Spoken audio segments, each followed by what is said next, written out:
Sir जिस तरीके से देखा जा रहा है कि चारों तरफ से बॉर्डर सील कर दिया गया है, ऐसा लग रहा है जैसे चाइना में खड़े हों, चीन के बॉर्डर पे हम खड़े हों, क्या कहेंगे इसको लेकर? ये ऐसा नहीं है। पहले राजा महाराजा नहीं होते थे, वो अपने किलों को सुरक्षित करने के लिए चारों तरफ से घेराबंदी रखते थे। तो ये हमारे मोदी जी जो है अपने आप को महाराजा मान रहे हैं और तो दिल्ली को चारों तरफ से सील कर रहे हैं। कर लें, लेकिन इससे जनता परेशान होती है। जो लोकल जनता है वो पैदल निकल जाती थी, उसको भी रोक दिया गया। और वो इसलिए रोक दिया गया ताकि वो जनता जो है ये सोचे कि किसानों ने रोक रखा है। तो ये जनता को किसानों के प्रति भड़काने का एक ये बीजेपी का नया तरीका है। जो कंगना रनावत है लगातार ट्वीट पे ट्वीट कर रही हैं, जो किसान है इनको उठाओ, इनको भगाओ, ये आतंकवादी हैं, खालिस्तानी, अलग अलग मतलब इल्ज़ाम लगा रही हैं। ये नाचने गाने वाली हैं यार। ये ऐसा मान रही है कि जैसे इस देश की गृह मंत्री है कंगना रनावत ही होगी हो। आजा तू ही आजा, पहले बुढ़े तैयार बैठे, आ जा एक बार। जवान तो बाद में आऊँगे, बुढ़े ही कर लेंगे काम को। और इससे ज़्यादा और कहूँ कुछ इसके बारे में? और कुछ कह सकता? एक लड़की के लिए इतना कहना, डूब के मर जाना चाहिए। देश का गृह मंत्री ऐसा कर रहा। अच्छा, जिस तरह से मीडिया पे लगातार हमले हो रहे हैं, मीडिया वालों को गिरफ्तार किया जा रहा है, अभी पीछे मनदीप पुनिया को गिरफ्तार किया गया, क्या लग रहा है कि जो मीडिया है उसकी आवाज़ को दबाने की कोशिश की जा रही है? सच दिखाना इस देश में गुनाह है। और वो पुनिया जो था उसने लाल किले का सच देश के सामने रख दिया। और जब सरकार का तुम सच दिखा दोगे, सरकार बेनकाब हो गई कि उसमें पता चल गया कि इसमें किसका हाथ है। बीजेपी और आरएसएस का हाथ था लाल किले पे।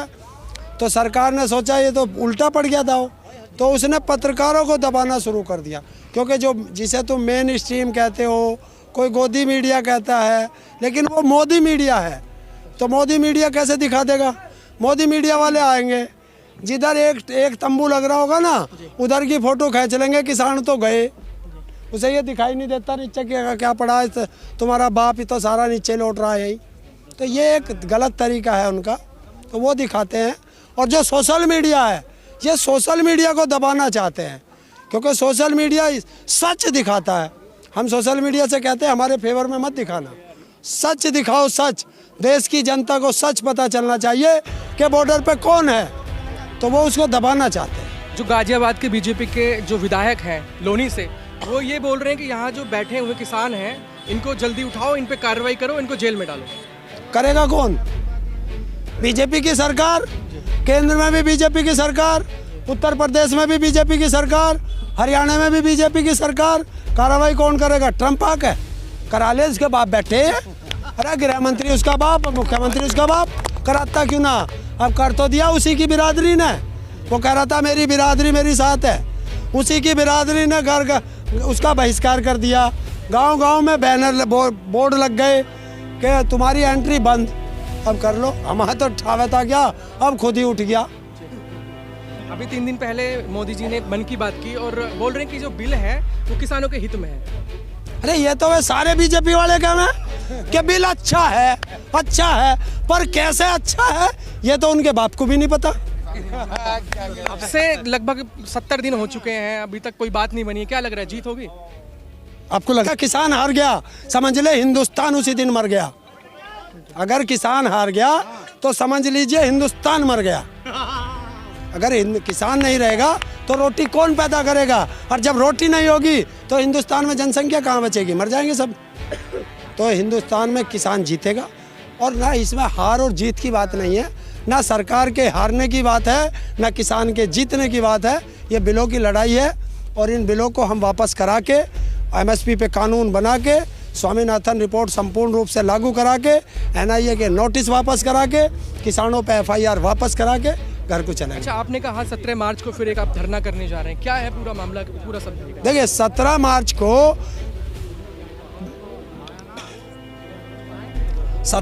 को जंतर मंतर पर देश के 11 करोड़ विकलांग आ रहे हैं। अच्छा। और जो हमारा एक विकलांगों का एक फंड आता है यूएन से, वो लगभग करोड़ों अरबों करोड़ों डॉलर में आता है। वो कहाँ जाता है? हर साल आता है, उसको सरकार खा जाती है और सरकार के एजेंट मिल के खा जाते हैं।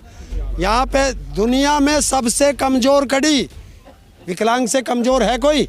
ना विकलांग को ये मनरेगा में रोज़गार देते, ना बैंक लोन देता विकलांग को कोई रोज़गार करने के लिए। क्यों? दूसरी चीज़ SC ST आयोग है, OBC आयोग है, महिला आयोग है, कर्मचारी आयोग है, तो विकलांग आयोग क्यों नहीं?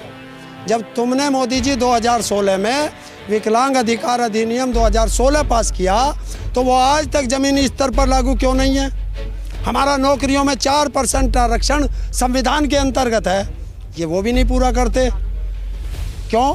और राजनीति में सबको आरक्षण है तो विकलांग को क्यों नहीं? और एक मांग और है, एक देश एक पेंशन हो।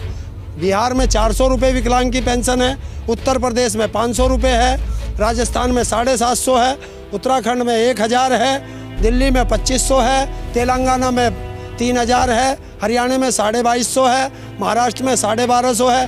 विकलांग को रोटी तो सभी खाते होंगे बराबर, तो एक देश एक पेंशन क्यों नहीं?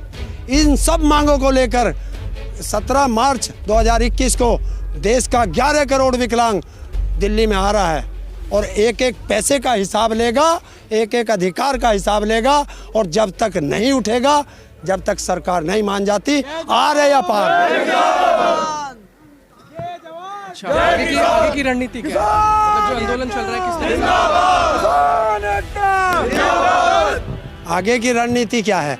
आंदोलन चल रहा है, जब सरकार को लगे कि सरकार थक गई तो सरकार बात कर ले। हम बात करने के लिए तैयार हैं, हमने तो कभी मना नहीं करी। अभी सरकार भाग रही है तो भाग लेने दो इसे, देखते हैं कहाँ तक भागता है। हो सकता है ये बुलेट ट्रेन में बैठ के वहाँ जापान निकल जाए तो वहाँ भी घूम के आ जाएगा, क्योंकि मोदी को सबसे बड़ा दुख क्या है कि ये हमेशा घूमने वाला था, इवेंट में रहने वाला था, क्योंकि मोदी को इवेंट पसंद है। और ये कोरोना का बहाना करके इसके इवेंट बंद हो गए हैं। जो बजट पास हुआ है उससे आप कितना संतुष्ट हैं? बजट से मेरा जूता संतुष्ट। अरे बजट का बेवकूफ़ बना रहे हैं। वो कहते हैं ना, आपने कभी देखा होगा कि गांव में मदारी आता था और वो अपना झोला सा लेके बैठ जा और उनका क्या लोगे, जो कह दो थे वो डुगडुगी सी बजा के वो निकाल के दिखा दे, है कुछ नहीं झोले में, दिखा तुम्हें सब चीज़ रहा, तो ये वो मंदारी है। यूपी के अंदर जो किसान हैं लगातार उन पे जुर्माने भरे जा रहे हैं, 1-1 लाख के 2-2 लाख के मुचलके भरे जा रहे हैं। क्या लग रहा है सरकार दबाने की कोशिश कर रही है, एक तरह से तानाशाही हो रही है? देखिए, जब तानाशाह सरकार बनती है ना, जब कोई तानाशाह आता है तो जो भी उसके खिलाफ बोलेगा वो या तो उसे मार देते थे या जेलों में डाल देते थे। अब मार तो ये सकते नहीं, जेल में डालने का इन पे है, वो जमानत करके बाहर आ जा। तो अब क्या करें? तुम्हें दूसरी तरीके से डरा रहे कि अगर तू आंदोलन में जाएगा तेरे पे 5 लाख का जुर्माना हो जाएगा, तू आंदोलन में जाएगा तेरे पे 1 करोड़ का जुर्माना हो जाएगा, तेरा ट्रैक्टर बंद कर देंगे, तुझे ये कर देंगे वो कर देंगे। इन्हें यो नहीं पता कि यो किसान अब तेरा बाप है, यो ना डरता किसी से भी, यो जागा कितने जोर कर लो, खूब तानाशाह अपनी तानाशाही जितनी हो उतनी दिखा ले, किसान अब झुकेगा नहीं और रुकेगा नहीं।